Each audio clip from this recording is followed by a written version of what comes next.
नमस्कार विद्यार्थी मित्रांनो, जनता हायस्कूल व ज्युनियर कॉलेज शिरोमधील इयत्ता 10वी यामधील सामाजिक शास्त्रे या विषयातील राज्यशास्त्र या विषयातील प्रकरण क्रमांक 4 सामाजिक व राजकीय चळवळी ह्याविषयी आपण आज आपल्या तासिकेमध्ये याची माहिती आपण पाहणार आहोत. तर सामाजिक व राजकीय चळवळी म्हणजे काय? तर आपल्याला एक स्थानिक वर्तमानपत्रातली बातमी एक वाचायला आपल्याला आपल्या पुस्तकामध्ये सुरुवातीला दिलेली आहे की त्याच्यामध्ये बालविवाहाविरोधाच्या चळवळीला बरेच यश आले असून बालविवाहाच्या प्रमाणात सुमारे 50% घट झाली आहे. या चळवळीतील कार्यकर्त्यांनी खूप सहजपणे काम केले. हुंडाविरोधी चळवळीच्या कार्यकर्त्यांनीही त्यांना मदत केली आणि याच परिसरात आपण आता कुपोषणाविरुद्ध मोहीम हाती घेणे आवश्यक आहे, कारण गरिबी आणि कुपोषण या आणखीन दखल घेण्याजोग्या समस्या आहेत. ही बातमी आपण आपल्या पाठाच्या सुरुवातीला आपल्याला दिलेली आहे की ह्याच्यामध्ये ती पाठात सांगितले की एक बातमी दिली आहे की हुंडा चळवळीविषयीची बातमी. मग अशा ह्या हुंडा विरोधी चळवळीसाठी कार्यकर्त्यांनी केलेली मोहीम किंवा केलेलं आंदोलन, तर ह्या प्रकारच्या अनेक चळवळी आपल्या समाजामध्ये आणि राजकीय चळवळीमध्ये झालेल्या आपल्याला पाहायला मिळतात. तर त्यानंतर काय सांगितले की वर्तमानपत्रात या बातमीत चळवळीचा उल्लेख आहे, त्याचा अर्थ तुम्ही सांगू शकाल का? चळवळीचा म्हणजे वर्तमानपत्रात दिलेल्या बातमीच्या म्हणजे बातमी जी आहे त्याच्यामध्ये जी चळवळ सुरू केलेली आहे, तर ती चळवळ कोणत्या प्रकारचे कोणत्या चळवळीचा उल्लेख केलेला आहे? तर त्याच्यामध्ये बालविवाहाविरोधी चळवळ आणि त्यानंतर असलेली हुंडाविरोधी चळवळ ह्या आहेत आपल्या समाजामध्ये अत्यंत नेहमी काय म्हणतात तो आपला नेहमी जो प्रश्न उपस्थित राहतो आपल्यासमोर तो हा. त्यानंतर काय सांगितले की या बातमीत सुट्टे असे एक विषय दिसतात. म्हणजे चळवळी एकाच विषयाशी संबंधित असतात का? तर चळवळी एका विषयाशी संबंधित नसतात असं आपण सांगितलं. त्यानंतर चळवळींनी परस्परांना सहकार्य केल्यास ती अधिक प्रभावी होईल असे तुम्हाला वाटेल का? चळवळींनी परस्परांना सहकार्य केल्यास ती अधिक प्रभावी होईल असं तुम्हाला वाटेल का? तर नाही. चळवळी हा प्रत्येक विषयाच्या वेगवेगळ्या असू शकतात. त्यामुळं कोणी कोणाला सहकार्य करण्यापेक्षा ती चळवळ कोणत्या विषयाशी संबंधित आहे ह्याचा आधी आपण माहिती घेतली पाहिजे. त्यानंतर सांगितले की मागील पाठात आपण राष्ट्रीय आणि प्रादेशिक पक्षांविषयी माहिती जाणून घेतली. त्यामध्ये राजकीय पक्ष सत्तेच्या स्पर्धेत असतात. त्यानंतर निवडणुका जिंकून ते सामान्य जनतेचे प्रश्न सोडवण्याचा प्रयत्न करतात. राजकीय पक्षांची भूमिका सर्वसमावेशक स्वरूपाची असते. त्यांना कोणत्या तरी एकाच प्रश्नावर लक्ष केंद्रित करून चालणार नाही, तर सार्वजनिक स्वच्छतेपासून ते अवकाश संशोधनापर्यंतच्या सर्व बाबींचा त्यांना राष्ट्रीय भूमिकेतून विचार करून घ्यायला लागतो आणि समाजातल्या सर्व समाजघटकांच्या समस्यांसाठी राजकीय पक्षांकडे काही कार्यक्रम असावा लागतो. शेतकरी, कामगार, उद्योजक, महिला, युवा वर्ग, ज्येष्ठ व्यक्ती अशा सर्वांचा विचार करून राजकीय पक्ष धोरण ठरवत असतात. तर ह्या प्रकारच्या काय झाल्या ह्या चळवळी आपल्या राजकीय म्हणजे आपण जी पाठामध्ये पाहिली ती हीच म्हणजे पाठीमागच्या पाठामध्ये आपण काय बघितलं की प्रादेशिक पक्ष, राष्ट्रीय पक्ष हे निवडणूक रिंगणात जेव्हा उतरतात, तर त्यावेळेला ते निवडणूक रिंगणात उतरल्यानंतर राजकीय पक्षांच्या भूमिका कशा असतात, कोणत्या प्रश्नावर लक्ष केंद्रित करतात, त्यामध्ये सार्वजनिक स्वच्छतेपासून ते अवकाश संशोधनापर्यंतच्या सर्व बाबींच्या भूमिका ह्या राष्ट्रीय पक्ष ह्याचा विचार करून सांगतो आपल्याला. त्यानंतर समाजातील सर्व समाजघटकांच्या समस्यासाठी राजकीय पक्षांकडे काही कार्यक्रम असावा लागतो. मग त्यानंतर शेतकरी, कामगार, उद्योजक, महिला, युवा वर्ग, ज्येष्ठ व्यक्ती अशा सर्वांचा विचार करून राजकीय पक्ष धोरणे ठरवत असतात.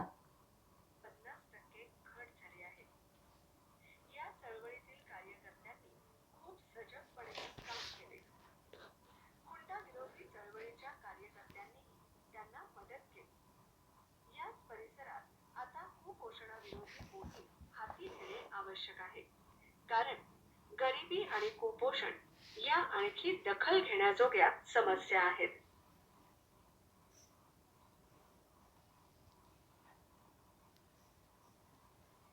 मागील पाठात आपण राष्ट्रीय आणि प्रादेशिक पक्षांविषयी आवश्यक स्वरूपाची असते. त्यांना कोणत्या तरी एकाच प्रश्नावर लक्ष केंद्रित करून चालत नाही. सार्वजनिक स्वच्छतेपासून ते अवकाश संशोधनापर्यंतच्या सर्व बाबींचा त्यांना राष्ट्रीय भूमिकेतून विचार करून निर्णय घ्यावा लागतो. समाजातल्या सर्व समाज घटकांच्या समस्यांसाठी राजकीय पक्षांकडे काही कार्यक्रम असावा लागतो.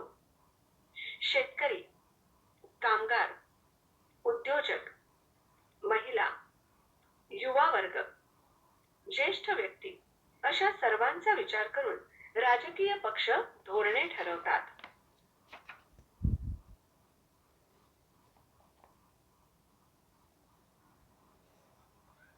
चळवळी का? समाजातल्या सर्वच व्यक्तींना राजकीय पक्षात सहभागी होऊन सार्वजनिक हितासाठी काही करणे शक्य असतेच असे नाही.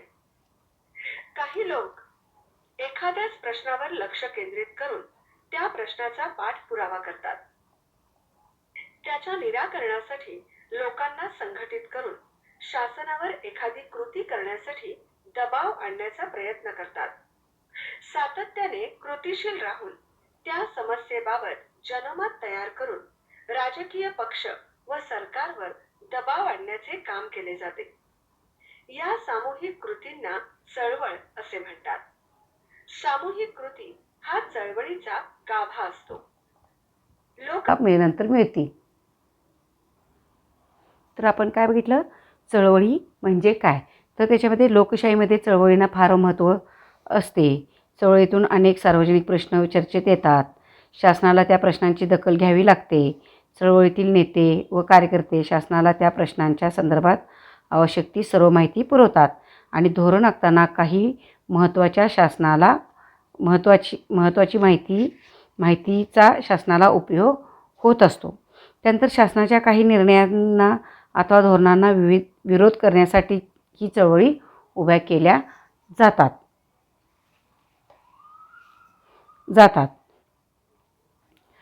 निषेध अथवा प्रतिकार करण्याचा हक्क म्हणजे राईट टू प्रोटेस्ट हा लोकशाहीतील एक महत्त्वाचा हक्क आहे, परंतु तो अत्यंत संयमाने व जबाबदारीने वापरला पाहिजे. त्यानंतर काय सांगितले की सांगापोह विस्थापितांचे पुनर्वसन योग्य प्रकारे व्हावे, त्याचे उपजीविकेचे साधन सुरक्षित राहावे म्हणून आपल्या देशातील सक्रिय असलेल्या चळवळीविषयी तुम्ही माहिती सांगू शकताय. त्यानंतर आपण बघणार आहोत की चळवळी म्हणजे काय. तर चळवळी म्हणजे काय, तर चळवळ ही एक सामूहिक कृती असते. त्यात अनेक लोकांचा सक्रिय सहभाग अपेक्षित असतो. दुसरं, चळवळ हे लोकांचे विशिष्ट प्रश्नाभोवती निर्माण झालेले संघटन असते. उदाहरणार्थ प्रदूषण हा एकच प्रश्न घेऊन चळवळ उभी राहू शकते.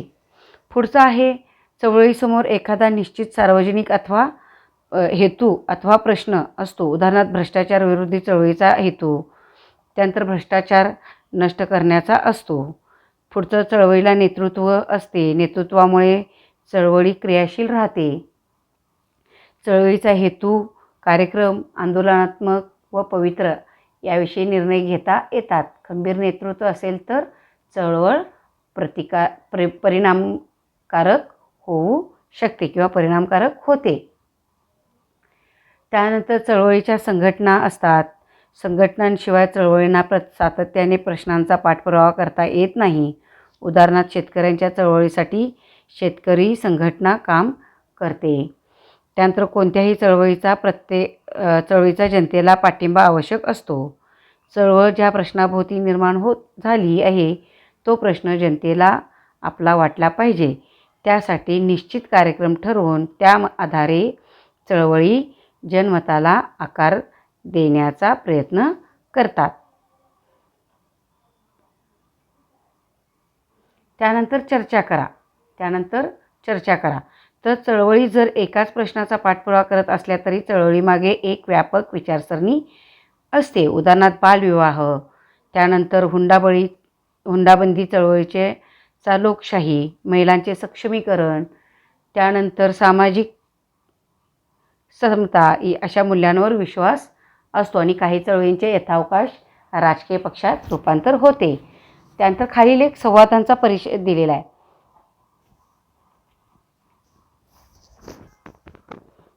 याच्यामध्ये सांगितले की मानवी हक्क रक्षणाची चळवळ जर जगभर प्रभावी झाली तर अन्य कोणत्याही चळवळीची गरज नाही. तर दुसरा मुलगा म्हणतो की पण विकसनशील देशामधील प्रश्न किती वेगळे आहेत, तेथे सामाजिक, आर्थिक व सांस्कृतिक परिस्थिती वेगळी असल्याचे दिसून येते. त्यानंतर मुलगी म्हणते की हेही खरे आहे, नाहीतर मुलगी वाचवा असे आपल्याला म्हणावे लागले नसते. चळवळीचा अनुभव आपल्याला आत्ताच घेता येईल. आपण आपल्या शाळेचा परिसर मुलींसाठी निर्भय करण्यासाठी चळवळ सुरू करूया.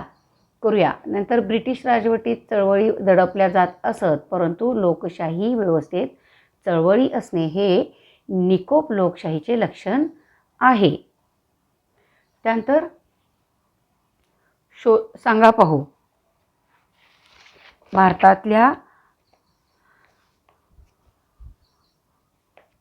भारतातल्या कोणत्या चळवळी न्यायालयात जनहितार्थ याचिका दाखल होऊन न्यायालयाचा त्यावर निर्णय द्यावा लागतो. तर त्याच्यामध्ये भारतीय सरकारची एखाद्या कामाबद्दलची टाळाटाळ, सामूहिक अत्याचार, प्रदूषण, वाईट टाकणे, भेदभाव करणे या प्रकारच्या जनहित याचिका न्यायालयात दाखल करता येऊ शकतात. दुसरा प्रश्न आहे महात्मा फुले, महात्मा गांधी, संत गाडगे महाराज, बाबासाहेब आंबेडकर. त्यानंतर महात्मा फुले, महात्मा गांधी, संत गाडगे महाराज, डॉक्टर बाबासाहेब आंबेडकर यांनी कोणत्या चळवळी उभ्या केल्या? तर त्याचं उत्तर आहे 1. महात्मा फुले यांनी केलेल्या कार्यातून सामाजिक समतेची आणि स्त्री शिक्षणाची चळवळ उभी केली. विधवा स्त्रियांच्या केशवपनाची चाल बंद होण्यासाठी त्यांनी मुंबईत नाभिकांचा संप घडवून आणला. दुसरा आहे महात्मा गांधींनी चंपारण्य सत्याग्रह, खेडा सत्याग्रह, असहकार लढा, कायदेभंग अशा अनेक चळवळी केल्या. संत गाडगे महाराजांनी स्वतःच्या कृतीतून स्वच्छता चळवळ सुरू केल्या. चौथा आहे डॉक्टर बाबासाहेब आंबेडकरांनी महाड येथील चौदार तळ्याचा सत्याग्रह व नाशिक येथील काळाराम मंदिरात प्रवेश सत्याग्रह या चळवळी केल्या आहेत. यानंतर आहे चर्चा करा. तर चर्चा करामध्ये काय प्रश्न आहे आपल्याला की भारतातील भूमिपुत्रांच्या चळवळी कोणत्या मुद्द्यांबाबत आग्रही आहेत? तर त्याचं उत्तर आहे की अनेक कारणामुळे लोकांचे देशांतर्गत स्थलांतर होत असते. बाहेरून आलेल्या स्थलांतरांमुळे अनेक प्रश्न निर्माण होऊन भूमिपुत्रांच्या चळवळी उभ्या राहतात. उदाहरण द्यायचं झालं तर त्याचे खालील मुद्दे आहेत की भूमिपुत्रांच्या रोजगारावर गडांतर येते. 2 आहे जमिनी बळकावल्या जातात. 3 आहे जागांच्या किमती वाढतात. 4 आहे भूमिपुत्रांचे व्यवसाय हिरावून घेतले जातात. त्यानंतर भूमिपुत्रांच्या भाषा संस्कृतीवर आक्रमण होते. भूमिपुत्रांच्या आर्थिक मक्तेदारीबरोबर राजकीय प्रभावही कमी होऊ शकतो.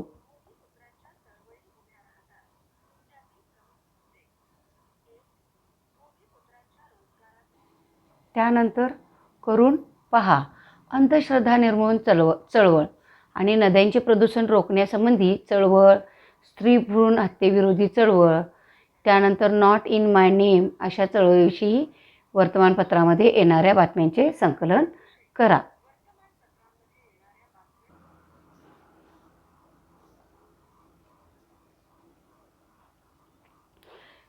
त्यानंतर बघा, माहीत आहे का तुम्हाला सार्वजनिक प्रश्न केवळ सामाजिक क्षेत्रातले असतात असे नव्हे, तर ते समाजाच्या कोणत्याही क्षेत्रातून निर्माण होऊ शकतात.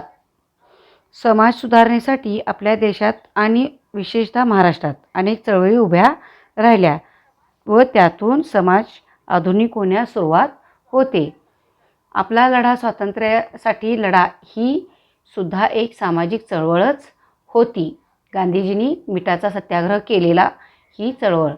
त्यानंतर राजकीय व आर्थिक चळवळीतून नागरिकांच्या हक्काचे जतन, मताधिकार, किमान वेतन आर्थिक सुधारणा असे अनेक प्रश्न हाताळण्यासाठी सुद्धा लोकांनी केलेल्या ह्या सुधारित अशा चळवळी होत्या.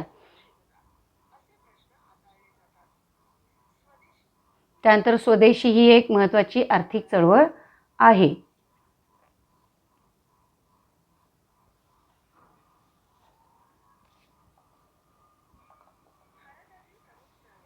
त्यानंतर आपला पॉईंट आहे भारतातील प्रमुख चळवळी. तर स्वातंत्र्यपूर्व काळात ब्रिटिशांनी आदिवासींच्या जंगल संपत्तीवर उदरनिर्वाह करण्याच्या हक्कावर गदा आणली. उदरनिर्वाह करण्याच्या हक्कावर गदा आणली.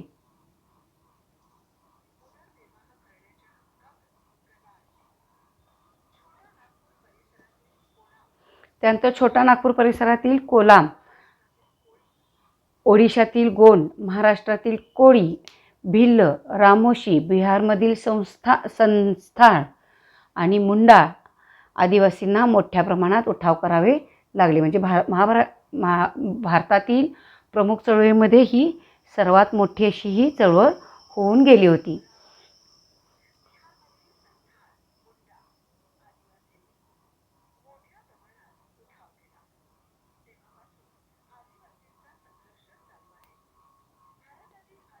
त्यानंतर भारतातील आदिवासींचे अनेक प्रश्न आहेत. त्यामधील प्रमुख प्रश्न म्हणजे त्यांचा वनावरील अधिकार नाकारला जातो. म्हणजे ते वनामध्ये राहतात ना, तर त्यांना जंगलात राहण्याचा अधिकार नाकारला जातो.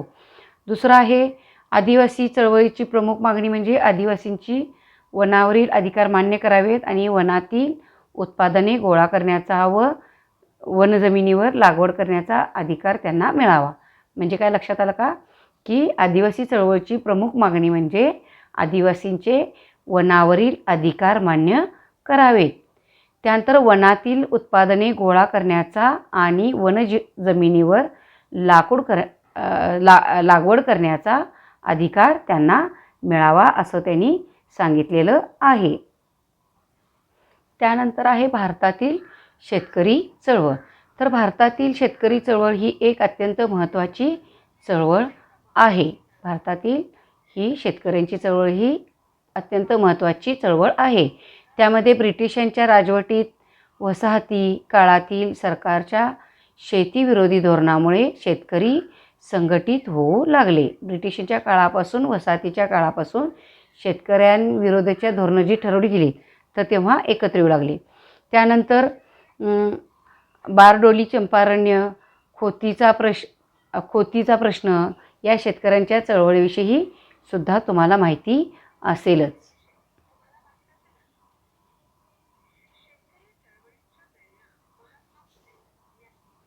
शेतकरी चळवळीच्या प्रेरणा महात्मा फुले, न्यायमूर्ती रानडे, महात्मा गांधी यांच्या विचारामधून घेतल्या जातात. यांच्या चळवळीतून किंवा यांच्या प्रेरणेतून ह्या चळवळी झालेल्या आपल्याला पाहायला मिळतात. त्यानंतर शेतीविषयक काही सुधारणांमध्ये उदाहरणार्थ कुळ कायदा, कसेल त्याची जमीन इत्यादी शेतकरी चळवळी संत राहिली. म्हणजे कुळ कायदा म्हणजे जो कसेल त्याची जमीन, जर 10-15 वर्षापर्यंत एकाच व्यक्तीकडे जर असेल जमीन तर त्याला त्याच्यामध्ये हे करता येईल. दुसरं, हरित क्रांतीनंतर मात्र शेतकरी चळवळ अधिक क्रियाशील आणि परिणामकारक होऊ लागली, ज्याला हरित क्रांतीचे जनक आपण पाहिलेले आहे. त्यानंतर शेतीचे उत्पादन वाढवण्यासाठी आणि अन्नधान्याबाबत स्वयंपूर्ण होण्यासाठी हरित क्रांती करण्यात आली, परंतु त्याचा गरीब शेतकऱ्यांना फायदा झाला नाही. लक्षात येते का, शेती उत्पादना वाढण्यासाठी आणि अन्नधान्याबाबत स्वयंपूर्ण होण्यासाठी हरित क्रांती करण्यात आली, परंतु त्याचा गरीब शेतकऱ्यांना फायदा झाला नाही.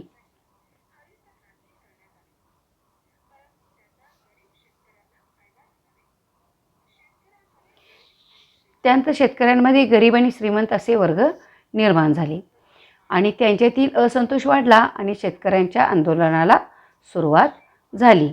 त्यामध्ये शेतकरी मालाला भाव मिळणे, शेतीला उद्योगाचा दर्जा देणे, स्वामीनाथन आयोगाची शिफारस स्वीकारण्यास येणे, कर्जमाफी देणे हे शेतकऱ्यांचे प्रश्न होते. त्यानंतर कर्जमुक्ती आणि राष्ट्रीय शेतीविषयक धोरण या शेतकरी संघटनांच्या प्रमुख मागण्या आहेत. कर्जमुक्ती आणि राष्ट्रीय शेतीविषयक धोरण ह्या शेतकरी संघटनेच्या प्रमुख मागण्या आहेत. त्यानंतर शेतकरी संघटना, भारतीय किसान युनियन, त्यानंतर ऑल इंडिया किसान सभा या भारतातील काही महत्त्वाच्या शेतकऱ्यांच्या संघटना आहेत.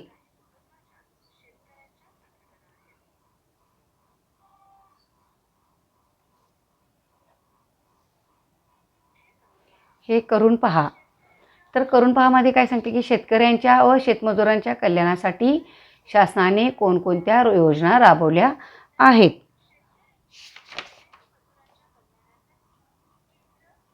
तर ह्या आहेत आपल्या शेतकऱ्यामध्ये की राष्ट्रीय कृषी योजना, त्यानंतर राष्ट्रीय उत्पन्न संरक्षण व शेती विपणन पायाभूत सुविधा योजना, त्यानंतर शेती फुलोत्पादन योजना, एकात्मिक शेती योजना, जलयुक्त शिवार योजना, ह्या सध्या आपल्याकडं सगळ्या चालू असलेल्या योजना आहेत शेतीच्या संदर्भात किंवा शेतकऱ्यांच्या किंवा शेतमजुरांच्या कल्याणासाठी केलेल्या योजना. त्यानंतर इंदिरा गांधी निराधार शेतमजुरी महिला अनुदान योजना, भूमिगत शेतमजूर सबलीकरण व स्वाभिमान योजना, त्यानंतर पीक विमा योजना इत्यादी ह्या योजना आपल्याला शेतकऱ्यांच्या संदर्भात शासनानं राबवलेल्या आपल्याला पाहायला मिळतात. तर यानंतर आपण बघणार आहे कामगार चळवळी. तर कामगार चळवळीमध्ये काय सांगितले की भारतातल्या कामगार चळवळीला औद्योगिकरणाची पार्श्वभूमी आहे.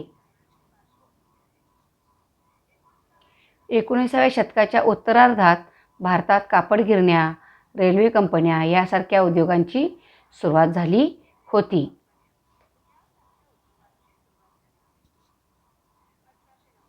– 1899मध्ये रेल्वेच्या कामगारांनी आपल्या मागण्यासाठी संप केला होता. 1899मध्ये कामगारांनी संप केला. त्यानंतर कामगारांचे प्रश्न सोडवण्यासाठी व्यापक संघटना मात्र 1920मध्ये स्थापन झाली. ती all India trade union Congress म्हणून ओळखली जाते.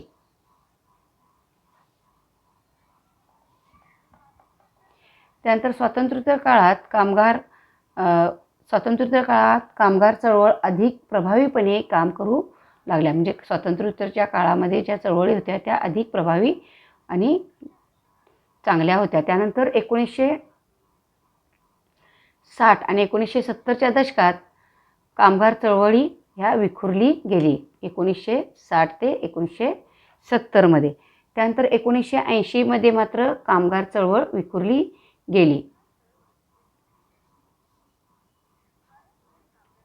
त्यानंतर भारतभर कामगारांचे प्रश्न नव्याने उभे राहत आहेत. कारण जागतिकीकरणाचा परिणाम कामगार चळवळीवर झाला होता. त्यामध्ये अस्थिर रोजगार, कंत्राटी कामगार, त्यानंतर आर्थिक असुरक्षितता, कामगार कायद्याचे संरक्षण नसणे, अमर्याद कामाचे तास आणि कामाच्या ठिकाणी असणारी असुरक्षितता ह्याविषयी कामगार चळवळी उदयास आल्या गेल्या. त्यानंतर अनारोग्य या इत्यादी आजच्या कामगार चळवळीपुढील ह्या समस्या आहेत.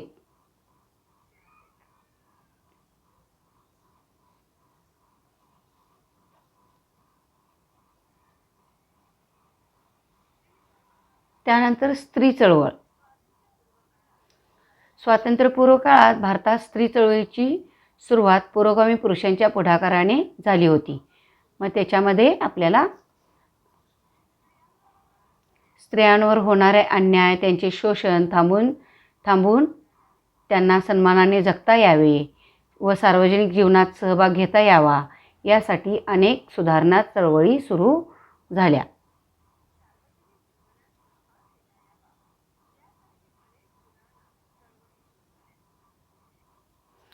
त्यानंतर ईश्वरचंद्र विद्यासागर, राजाराम मोहन रॉय, महात्मा ज्योतिराव फुले, सावित्रीबाई फुले,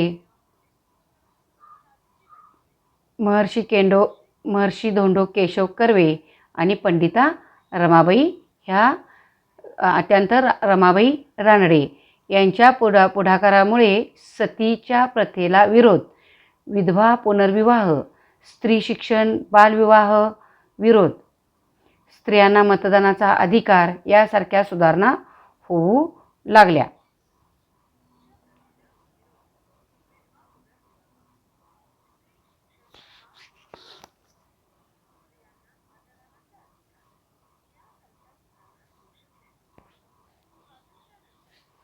त्यानंतर स्वातंत्र्यानंतर भारताच्या संविधानात स्त्रियांना सर्वच बाबतीत समान हक्क देण्यात आले आहेत. परंतु अनेक क्षेत्रात स्त्रियांना प्रत्यक्षात मात्र समान वागणूक दिली जात नव्हती. स्त्री स्वातंत्र्य हे काळातील स्त्रियांच्या चळवळीचे उद्दिष्ट होते. या काळात स्त्रियांची चळवळ प्रामुख्याने माणूस म्हणून दर्जा मिळावा यासाठी होती. म्हणजे त्या काळापासून स्त्रियांची चळवळ ही मोठ्या प्रमाणात चालत होती आणि स्त्रियांचे स्वातंत्र्य हाही त्यामागील एक उद्देश होता.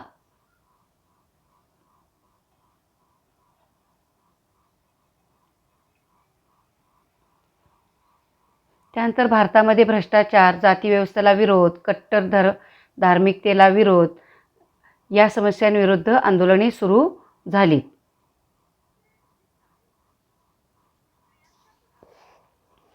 त्यानंतर स्त्रियांच्या पुढाकाराने स्त्रियांची चळवळ सुरू झाली.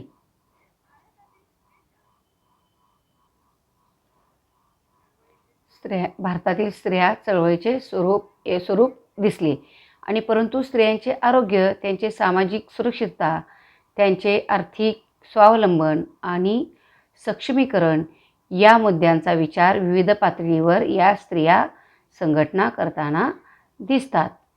परंतु स्त्रियांचे आरोग्य, त्यांचे सामाजिक सुरक्षितता, त्यांचे आर्थिक स्वावलंबन आणि सक्षमीकरण या मुद्द्यांचा विचार विविध पातळीवर केला गेला. त्यानंतर स्त्रियांचे शिक्षण आणि त्यांना माणूस म्हणून दर्जा व प्रतिष्ठा मिळावी याचा आग्रह हे स्त्री चळवळीसमोरचे आजचे आव्हान आहे.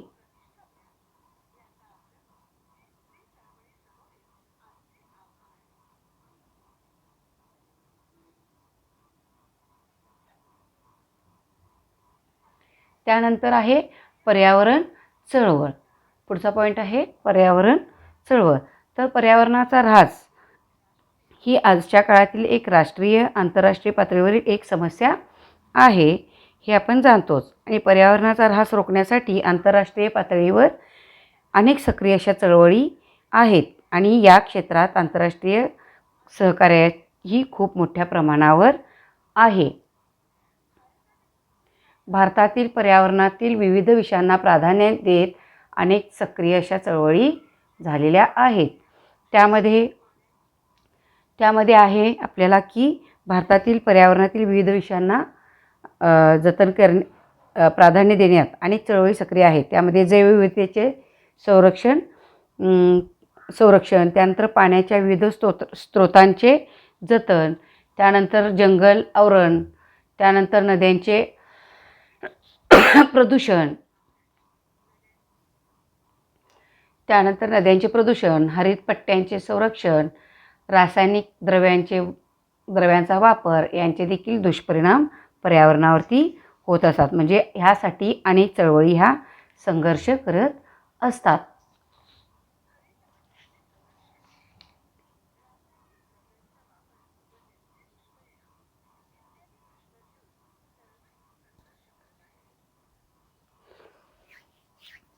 यानंतर आहे आपल्याला ग्राहक चळवळ.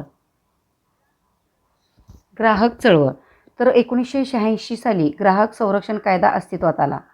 त्यानंतर ग्राहक चळवळीचा उदय झाला आणि या चळवळीतील उद्दिष्ट व्यापक आहेत. समाजातील प्रत्येक घटक हा ग्राहक असतो. अर्थव्यवस्थेतील बदलांमुळे तसेच सामाजिक व्यवस्था बदलल्यामुळे ग्राहकांवर परिणाम होतो आणि त्याला अनेक समस्यांना तोंड द्यावे लागते. जसे भेसळ, वस्तूची वाढलेली किंमत, वजनमापातील फसवणूक इत्यादी. अशा प्रकारच्या फसवणुकीमुळे ग्राहकांचे संरक्षण करण्यासाठी ग्राहक चळवळी अस्तित्वात आली. ग्राहक चळवळी नागरिकांना सार्वजनिक जीवनातील सहभाग वाढवतात.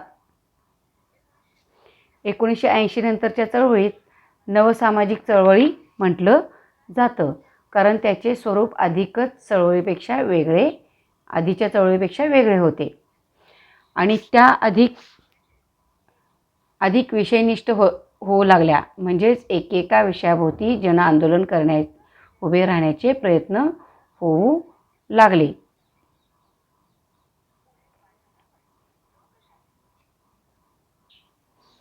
त्यानंतर ग्राहक चळवळीमध्ये डॉक्टर राजेंद्र सिंह राणा हे भारताचे जलपुरुष या नावाने ओळखले जाणारे डॉक्टर राजेंद्र सिंह राणा यांनी राजस्थान येथे मोठे जलक्रांती घडवून आणली.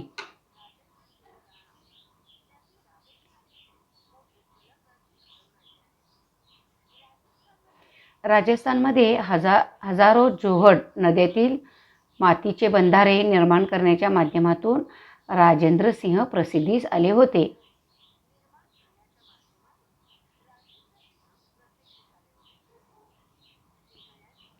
सिंह यांनी राजस्थानच्या वाळवंटात नद्या पुनरुज्जीवित केल्या. त्यांनी तरुण भारत संघ या संघटनेची स्थापना करून शेकडो गावामध्ये 11,000 जोहड निर्माण केले.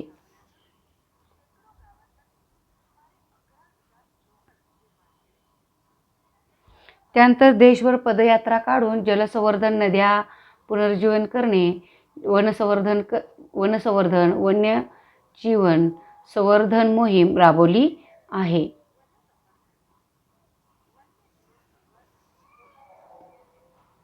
वन्यजीवन संवर्धन मोहीम आणि गेली 31 वर्षे त्यांनी ही सामाजिक चळवळ सुरू केलेली आहे.